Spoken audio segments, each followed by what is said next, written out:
ओम नमो भगवते वासुदेवाय। श्रीमद् भागवत महापुराण के दशम स्कंद में श्री बलराम जी का व्रजगमन, इस कथा को सुनाते हुए श्री सुखदेव जी कहते हैं, परीक्षित, भगवान बलराम जी के मन में व्रज के नंद बाबा आदि स्वजन संबंधियों से मिलने की बड़ी इच्छा और उत्कंठा थी। पर अब वे रथ पर सवार होकर द्वारका से नंद बाबा के व्रज में आए। इधर उनके लिए व्रजवासी गोप और गोपियां भी बहुत दिनों से उत्कंठित थी। उन्हें अपने बीच में पाकर सबने बड़े प्रेम से गले लगाया।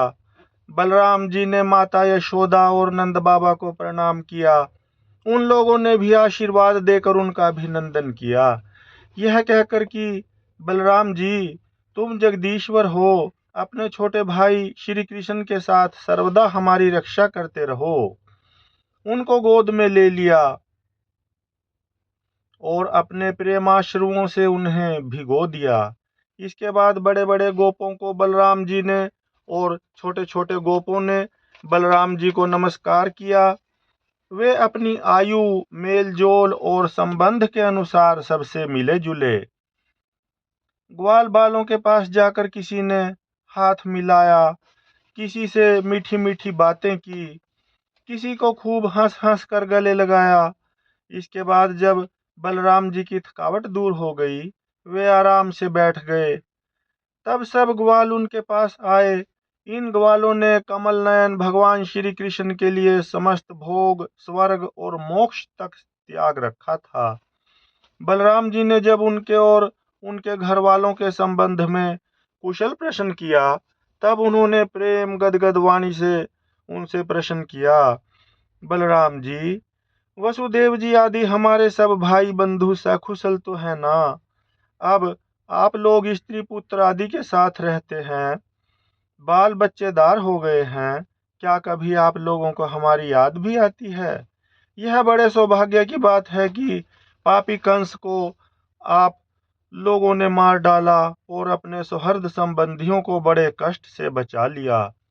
यह भी कम आनंद की बात नहीं है कि आप लोगों ने और भी बहुत से शत्रुओं को मार डाला या जीत लिया और अब अत्यंत सुरक्षित दुर्ग किले में आप लोग निवास करते हैं। परीक्षित, भगवान बलराम जी के दर्शन से, उनकी प्रेम भरी चितवन से गोपियां निहाल हो गईं। उन्होंने हंसकर पूछा, क्यों बलराम जी, नगर नारियों के प्राण वल्लभ श्री कृष्ण अब सकुशल तो है ना? क्या कभी उन्हें अपने भाई बंधुओं और माता पिता की भी याद आती है? क्या वे अपने माता के दर्शन के लिए एक बार भी यहाँ आ सकेंगे? क्या महाबाहु श्री कृष्ण कभी हम लोगों की सेवा का भी कुछ स्मरण करते हैं? आप जानते हैं कि स्वजन संबंधियों को छोड़ना बहुत ही कठिन है। फिर भी हमने उनके लिए माँ बाप, भाई बंधु, पति पुत्र और बहन बेटियों को भी छोड़ दिया। परंतु प्रभु, वे बात की बात में हमारे सौहार्द और प्रेम का बंधन काटकर हमसे नाता तोड़कर परदेश चले गए। हम लोगों को बिल्कुल हम लोगों को बिल्कुल ही छोड़ दिया। हम चाहती तो उन्हें रोक लेती, परंतु जब वे कहते कि हम तुम्हारे ऋणी हैं, तुम्हारे उपकार का बदला कभी नहीं चुका सकते, तब ऐसी कौन सी स्त्री है जो उनकी मीठी मीठी बातों पर विश्वास न कर लेती? एक गोपी ने कहा, बलराम जी, हम तो गांव की गंवार ग्वालिनें ठहरी, उनकी बात में आ गईं, परंतु नगर की स्त्रियां तो बड़ी चतुर होती हैं। भला वे चंचल और कृतधन श्री कृष्ण की बातों में क्यों फंसने लगी? उन्हें तो वे नहीं छका पाते होंगे। दूसरी गोपी ने कहा, नहीं सखी, श्री कृष्ण बातें बनाने में तो एक ही हैं। ऐसी रंग बिरंगी मीठी मीठी बातें गढ़ते हैं कि क्या कहना। उनकी सुंदर मुस्कुराहट और प्रेम भरी चितवन से नगर नारियां भी प्रेमवश से व्याकुल हो जाती होंगी और वे अवश्य उनकी बातों में आकर अपने को निछावर कर देती होंगी। तीसरी गोपी ने कहा, अरे गोपियों, हम लोगों को उनकी बात से क्या मतलब है? यदि समय ही काटना है तो कोई दूसरी बात करो। यदि उस निष्ठुर का समय हमारे बिना बीत जाता है तो हमारा भी उसकी तरह भले ही दुख से क्यों न हो कट ही जाएगा। अब गोपियों के भाव नेत्रों के सामने भगवान श्री कृष्ण की हंसी, प्रेम भरी बातें, चारु चितवन, अनूठी चाल और प्रेमालिंगन आदि मूर्तिवान होकर नाचने लगे। वे उन बातों की मधुर स्मृति में तन्मय होकर रोने लगी। परीक्षित, भगवान बलराम जी नाना प्रकार से अनुनय विनय करने में बड़े निपुण थे। उन्होंने भगवान श्री कृष्ण के हृदय स्पर्शी और लुभावने संदेश सुना सुनाकर गोपियों को सांत्वना दी और बसंत के 2 महीने चैत्र और बैशाख वहीं बिताए। वे रात्रि के समय गोपियों में रहकर उनके प्रेम की अभिवृद्धि करते। क्यों न हो, भगवान राम ही जो ठहरे। उस उस समय कुमुदिनी की सुगंध लेकर भीनी भीनी वायु चलती रहती। पूर्ण चंद्रमा की चांदनी छिटक कर यमुना के तटवर्ती उपवन को उज्जवल कर देती और भगवान बलराम गोपियों के साथ वहीं विहार करते। वरुण देव ने अपनी पुत्री वारुणी देवी को वहां भेज दिया था। वह एक वृक्ष के खोड़क से बह निकली। उसने अपनी सुगंध से सारे वन को सुगंधित कर दिया। मधुधारा की वह सुगंध वायु ने बलराम जी के पास पहुंचाई, मानो उसने उन्हें उपहार दिया हो। उनकी महक से आकृष्ट होकर बलराम जी गोपियों को लेकर वहां पहुंच गए और उनके साथ उनका पान किया। उस समय गोपियां बलराम जी के चारों ओर उनके चरित्र का गान कर रही थीं और वे मतवाले से होकर वन में विचर रहे थे। उनके नेत्र आनंद मद से विहल हो रहे थे। गले में पुष्पों का हार शोभा पा रहा था।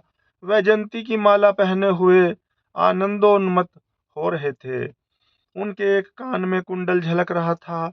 मुखारविंद पर मुस्कुराहट की शोभा निराली ही थी। उस पर पसीने की बूंदें हिमकण के समान जान पड़ती थीं। सर्वशक्तिमान बलराम जी ने जल क्रीड़ा करने के लिए यमुना जी को पुकारा, परंतु यमुना जी ने यह समझकर कि ये तो मतवाले हो रहे हैं, उनकी आज्ञा का उल्लंघन कर दिया। वे नहीं आई।